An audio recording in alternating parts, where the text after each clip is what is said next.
மகாநதி அடுத்த வார எபிசோடில் என்ன நடக்க போகுது அப்படிங்கிறத பற்றி பார்க்கலாம்.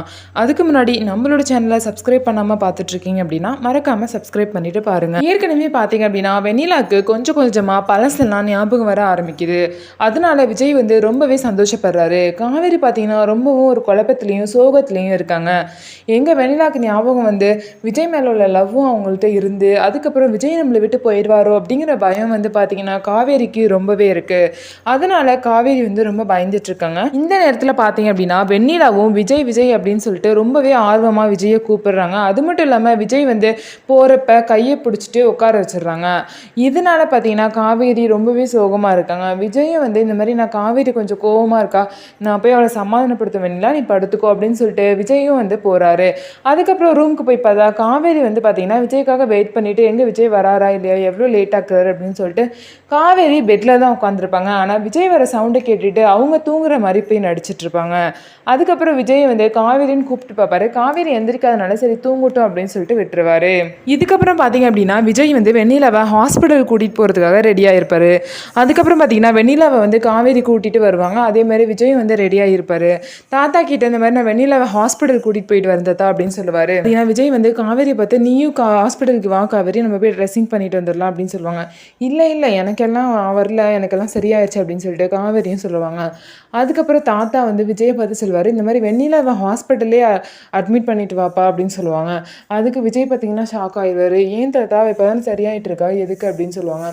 உடனே வந்து தாத்தா சொல்லுவார், இல்லைப்பா அவங்க இருந்தது வந்து ஒரு மாதிரி இறுக்கமாக ஒரு மாதிரி இருக்குது, அதேமாதிரி இங்கே யாருமே மனசு சரியில்லை, அதனால நீ வெண்ணிலாவை ஹாஸ்பிட்டல்லே அட்மிட் பண்ணிட்டு வரதான் சரியாக இருக்கும். இதை வந்து நான் உனக்கு ஒரு யோசனையாக சொல்லலை, இதான் வந்து உறுதியாக நான் சொல்கிறேன், இதையே செஞ்சுட்டு வா அப்படின்னு சொல்லிட்டு தாத்தா வந்து விஜய் கிட்ட சொல்லுவார். தாத்தா இவ்வளோ தூரம் சொல்கிறனால சரி தாத்தா அப்படின்னு சொல்லிட்டு விஜயும் சொல்லிவிட்டு ஹாஸ்பிட்டலுக்கு வெண்ணிலாவை கூட்டிகிட்டு போவாங்க. டாக்டர் வந்து வெண்ணிலாவை செக் பண்ணிவிட்டு பரவாயில்ல இவ்வளோ தூரம் இம்ப்ரூவ்மெண்ட் வந்திருக்கு, அவங்க வீட்டிலேருந்து உங்களை பேர்லாம் சொல்லி கூப்பிட்ருக்காங்க, இந்த மாதிரி கொஞ்சம் கொஞ்சமாக இம்ப்ரூவ்மெண்ட் ஆயிரும், இன்னும் 2 வீக்ஸில் கூட அவங்க சரியாகிறதுக்கு சான்ஸ் இருக்குது அப்படின்னு சொல்லிட்டு டாக்டர் வந்து விஜய் கிட்டே சொல்லுவாங்க.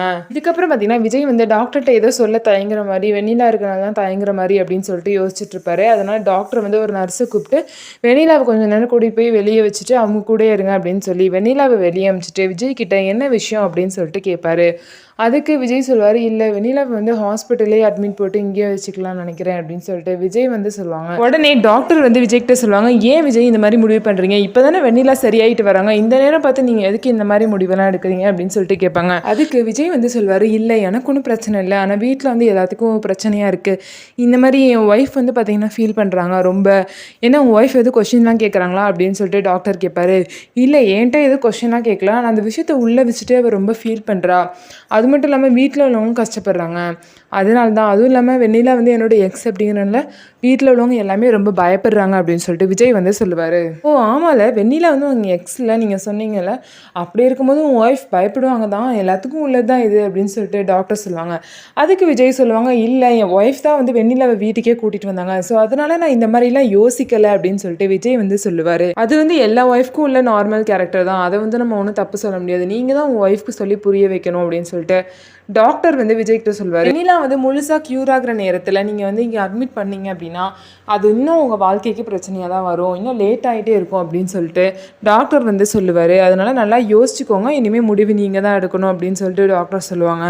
இதுக்கப்புறம் பார்த்தீங்க அப்படின்னா விஜய் வந்து சரி வெண்ணிலா சரியாகிறதுக்கு கொஞ்ச நாள் தான் இன்னும் ஆகும், அதனால் நம்ம வீட்டுக்கே கூட்டிகிட்டு போயிடலாம், அதான் சரி அப்படின்னு சொல்லிட்டு விஜய் வந்து நினைப்பார். அதனால பார்த்தீங்க அப்படின்னா வெண்ணிலாவை வந்து வீட்டுக்கு கூட்டிகிட்டு போயிடுவார். வெண்ணிலாவை வீட்டுக்கு கூட்டிகிட்டு வந்ததும் தாத்தா வந்து விஜய் கிட்ட, என்ன விஜய் வெண்ணிலாவை கூட்டிகிட்டு வந்திருக்கேன், நான் உன்னை ஹாஸ்பிட்டலில் தான் அட்மிட் பண்ணிட்டு வர சொன்னேன், நீ எதுக்கு வெண்ணிலாவை திரும்ப கூட்டிகிட்டு வந்த அப்படின்னு சொல்லிட்டு தாத்தா கேட்பாரு.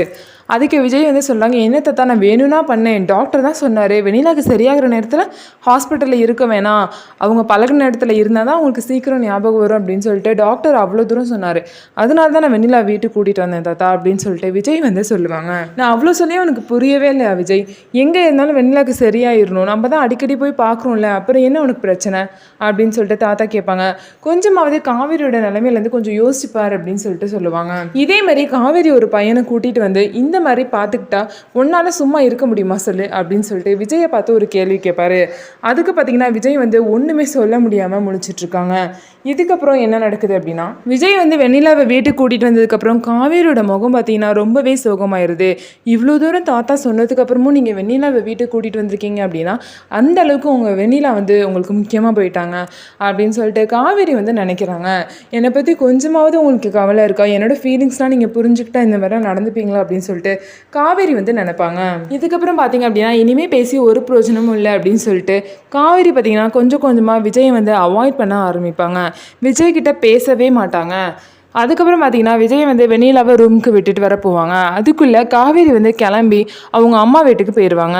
விஜய் கூட பேசவே கூடாது, அவர் இவ்வளோ தூரம் பண்ணதுக்கப்புறமும் நம்ம அவர்கிட்ட பேசி ஒரு பிரயோஜனமும் இல்லை அப்படின்னு சொல்லிட்டு காவேரி வந்து கிளம்பி அவங்க அம்மா வீட்டுக்கு போயிடுவாங்க. விஜய் பார்த்தீங்கன்னா ரூமில் போயிட்டு காவேரியை பார்க்க போவார். ஆனால் அங்கே காவேரி வந்து இருக்க மாட்டாங்க. அதுக்கப்புறம் காவேரி எங்கே போனான்னு தெரியல, நம்ம தான் ஆஃபீஸ்க்கு போவேணான்னு சொல்லணும் அப்படின்னு சொல்லிட்டு கீழே வந்து தாத்தா கிட்ட காவேரி எங்கே தாத்தா அப்படின்னு சொல்லிட்டு கேட்பாரு. தெரியல, இங்கே தானே இருந்தா அப்படின்னு சொல்லிட்டு தாத்தாவும் சொல்லுவாங்க. இல்லை ரூமில் காணும் தாத்தா, அதான் கேட்குறேன் அப்படின்னு சொல்லிட்டு விஜய் வந்து சொல்லுவாங்க. தெரியலப்பா, கால் பண்ணி பாரு அப்படின்னு சொல்லிட்டு தாத்தா வந்து சொல்லுவார். இதுக்கப்புறம் பார்த்தீங்கன்னா விஜய் வந்து காவேரிக்கு கால் பண்ணுவாங்க. விஜயோட காலை வந்து காவேரி வந்து அட்டென்ட் பண்ண மாட்டாங்க, கட் பண்ணி விட்டுருவாங்க. இதுக்கப்புறம் பார்த்தீங்க அப்படின்னா எங்கே போனான்னு தெரியலையே அப்படின்னு சொல்லிட்டு காவேரியை பார்க்க விஜய் வந்து சரி அவங்க அம்மா வீட்டில் எதுவும் இருப்பான்னு சொல்லிட்டு அங்கே பார்க்க போவாங்க. விஜய் அங்கே வரத்துக்குள்ளே கங்கா கூட காவேரி வந்து கிளம்பி கடைக்கு போயிடுவாங்க. இதுக்கப்புறம் பார்த்தீங்கன்னா கங்கா வந்து காவேரி கிட்ட என்ன காவேரி திடீர்னு என் கூட கிளம்பி கடைக்கு வர அப்படின்னு சொல்லிட்டு கேட்பாங்க. இல்லைக்கா, எனக்கு வீட்டிலே இருக்க போர் அடிச்சிச்சு, அதனால தான், வேற ஒன்றும் இல்லை அப்படின்னு சொல்லிட்டு காவேரி சொல்லுவாங்க. நீ இன்னும் விஜயை நினச்சி ஃபீல் பண்ணிட்டு இருக்கியா? அவர் ஒன்றும் தப்பாக எதுவுமே பண்ண மாட்டாருடி, அவர் ஒன்றை மட்டும் தான் நினச்சிட்டு இருக்காரு, நீ அவளை ஃபஸ்ட்டு புரிஞ்சுக்கோ அவரை அப்படின்னு சொல்லிட்டு கங்கா வந்து காவேரி கிட்ட சொல்லுவார். அதான் தெரியுது, காலையில் அவர் பண்ண வேலையை உனக்கு தெரிஞ்சால் உனக்கு தெரிஞ்சிருக்கும், அவர் என்னென்ன பண்ணுறாரு எனக்கு மட்டும் தானே தெரியும் அப்படின்னு சொல்லிட்டு காவேரி வந்து மனசில் நினைப்பாங்க. இதுக்கப்புறம் பார்த்தீங்கன்னா விஜய் வந்து காவேரியோட வீட்டுக்கு போயிட்டு இந்த மாதிரி காவேரி இங்கே வந்தாலா அத்தை அப்படின்னு சொல்லிட்டு காவேரியோட அம்மா கிட்ட கேட்பாங்க. அதுக்கு அவங்க சொல்லுவாங்க, ஆமாப்பா காவேரி இங்கே தான் வந்தா, இப்போ தான் கங்கா கூட கடைக்கு கிளம்பி போனா அப்படின்னு சொல்லிட்டு சொல்லுவாங்க. இது கடைக்கு போனால அவையும் அங்கே போனா, நான் அவளை தேடிட்டு இருக்கேன், அவன் என்னை அலைய வச்சுட்டு இருக்காளே அப்படின்னு சொல்லிட்டு சொல்லுவாங்க. சரி தன்னை பார்த்துக்கிறேன் அப்படின்னு சொல்லிட்டு விஜய் கிளம்பிடுவாங்க. இதுக்கப்புறம் பார்த்தீங்க அப்படின்னா காவேரியுடைய அம்மா காவேரிக்கு கால் பண்ணி, என்னடி தம்பி உன்னை தேடி வந்துச்சு, அவர் வந்தது உனக்கு தெரியாதா, நீ பாட்டுக்கு கிளம்பி கடைக்கு போயிட்ட அப்படின்னு சொல்லிட்டு கேட்பாங்க. இல்லைம்மா எனக்கு தெரியாது, இப்போ தான் தெரியும், சரி நான் பார்த்துக்கிறேன் நீ வெய் அப்படின்னு சொல்லிட்டு ஃபோனை வச்சுருவாங்க. இதுக்கப்புறம் காவேரி என்ன நினைப்பாங்கன்னா, எப்படியும் என்னை தேடி இங்கே தானே வருவீங்க அப்படின்னு சொல்லிட்டு நான் இங்கே இருக்கவே கூடாது அப்படின்னு சொல்லிட்டு திரும்ப காவேரி கிளம்பி வீட்டுக்கே போயிடுறாங்க. அதுக்கப்புறம் ஏன்டி வந்த உடனே கிளம்புற அப்படின்னு சொல்லிட்டு கங்கா கேட்பாங்க. இல்லைக்கா, ஒரு முக்கியமான வேலை, நான் போயே ஆகணும் அப்படின்னு சொல்லிட்டு காவேரியும் கிளம்பி போயிடுவாங்க. இதுக்கப்புறம் பார்த்தீங்க அப்படின்னா காவேரி வந்து திரும்ப வீட்டுக்கு போயிடுவாங்க. விஜய் பார்த்தீங்கன்னா கங்காவோட கடைக்கு வந்துட்டு காவேரி எங்கே அப்படின்னு சொல்லிட்டு கேட்பாங்க. என்ன விஜய் உங்களுக்கு தெரியாதா, இப்போ தான் அவள் கிளம்பி போனா வீட்டுக்கு அப்படின்னு சொல்லிட்டு. என்னது வீட்டுக்கா, நான் வீட்டில் இருந்து தான் வரேன் அப்படின்னு சொல்லிட்டு விஜய் வந்து சொல்லுவார். உங்கள் அம்மாட்ட கேட்டால் உங்கள் அம்மா இங்கே வந்து தான் சொன்னாங்களே அப்படின்னு சொல்லிட்டு சொன்னாங்க. ஆமாம், இங்கே வந்து உடனே கிளம்பிட்டா, என்னன்னு தெரில, வந்து கொஞ்சம் நேரம் தான் இருக்கும், உடனே கிளம்பிட்டா அப்படின்னு சொல்லிட்டு கங்கா வந்து விஜய் கிட்ட சொல்லுவாங்க.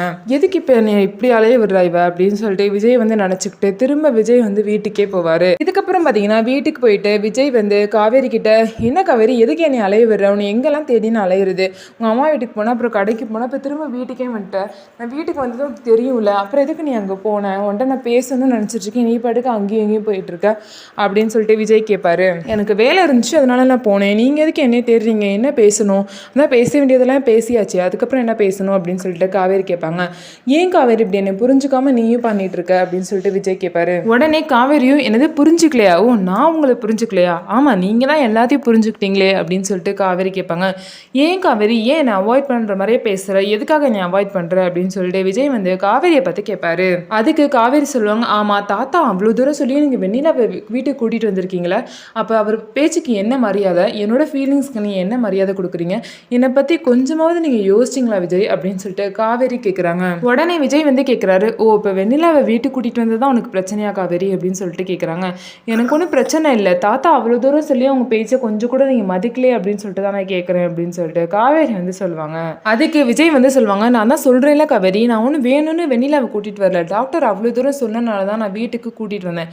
அவளுக்கு சீக்கிரமே சரியாயிடும், சரியானோன்னா அதுக்கப்புறம் வேற எங்கேயாவது போய் கூட்டிகிட்டு போய் அவளை வச்சுக்கலாம், இப்போதைக்கு இங்கே இருக்கட்டுமே, அதுதான் சரி அப்படின்னு சொல்லிட்டு விஜய் வந்து காவேரிக்கு புரிய வைப்பாங்க.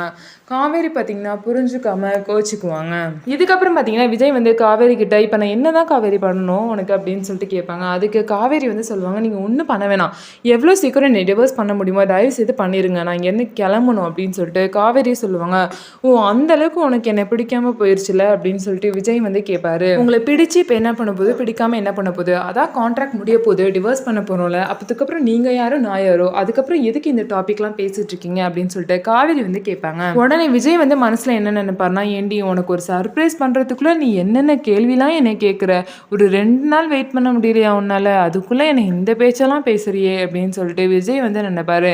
இன்னமும் அந்த டிவோர்ஸ்ங்கிற வார்த்தையை நீ விட மாட்டியே காவேரி அப்படின்னு சொல்லிட்டு விஜய் கேட்பாரு. நான் ஏற்கனவே சொன்னேன்ல காவேரி, இன்னும் ஒரு வாரத்துல கண்டிப்பா எல்லாம் முடிஞ்சிரும், ஒரு வாரத்துல முடிஞ்சோன்னே உன் இஷ்டப்படி நீ எங்க வேணாலும் போய்க்கோ அப்படின்னு சொல்லிட்டு திரும்ப காவேரி கிட்ட விளையாடுற மாதிரி விஜய் வந்து பேசுவாரு. அதுக்கப்புறம் காவேரியும் வந்து கோச்சிக்கிட்டு திரும்ப அந்த இடத்த விட்டு போயிடுவாங்க. இதுதான் அடுத்த வார எபிசோட்ல நடக்க போற கதை. எல்லாத்தையும் மீறி வெண்ணிலாவோட லவ் எல்லாத்தையும் மீறி காவேரி விஜயும் சேரணும் அப்படிங்கிறது தான் எல்லாரோடையும் ஆசை. அதே மாதிரி நடக்குதா அப்படிங்கிறத இனிமே வரப்போகிற கதையில பார்க்கலாம். இந்த கதை உங்களுக்கு பிடிச்சிருந்தா நம்மளோட வீடியோவை லைக் பண்ணிக்கோங்க, அதுக்கப்புறம் நம்மளோட சேனலை சப்ஸ்கிரைப் பண்ணிக்கோங்க.